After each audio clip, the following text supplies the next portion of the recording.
শিক্ষার্থীরা তোমাদের এসএসসি 2026 এর টেস্ট পরীক্ষায় কারা পাস করবে, শিক্ষার্থীরা তোমাদের এসএসসি 2026 এর টেস্ট পরীক্ষার নির্দেশনা অনুযায়ী তোমাদের এসএসসি 2026 এর শিক্ষা বোর্ডের যে নিয়ম, সেই নিয়ম অনুযায়ী জানানো হয়েছে যে তোমাদের এসএসসি তে টেস্ট বা নির্বাচনী পরীক্ষায় ফেল শিক্ষার্থীদের কিন্তু ফর্ম ফিল আপ করার সুযোগ দেওয়া হবে না। অর্থাৎ যে সকল শিক্ষার্থীরা টেস্ট পরীক্ষায় ফেল করবে তাদেরকে ফর্ম ফিল আপ করার সুযোগ দেওয়া হবে না।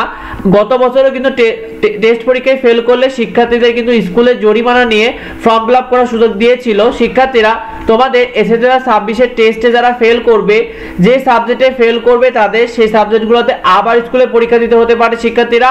অর্থাৎ তোমাদের যদি ফেল করো সেক্ষেত্রে আবার পুনরায় ওই সকল স্কুলগুলোতে ওই সকল সাবজেক্টে পরীক্ষা দিয়ে পাস করতে হবে। অর্থাৎ যারা পুনরায় পরীক্ষা দিয়ে যারা পাস করবে তাদেরকে ফর্ম ফিল আপ করার সুযোগ দিবে। আর যারা পুনরায় পরীক্ষা নেওয়ার পরও যদি কোনো শিক্ষার্থীরা ওই সাবজেক্টগুলোতে আবার ফেল করে যায় সেক্ষেত্রে তাদেরকে কিন্তু ফর্ম ফিল আপ করার সুযোগ দিবে না শিক্ষার্থীরা। তো তোমাদের পুনরায় টেস্টে পরীক্ষা দিয়ে সবাইকে পাস দেখিয়ে তারপর কিন্তু এই ফর্ম ফিল আপের সুযোগ দিবে।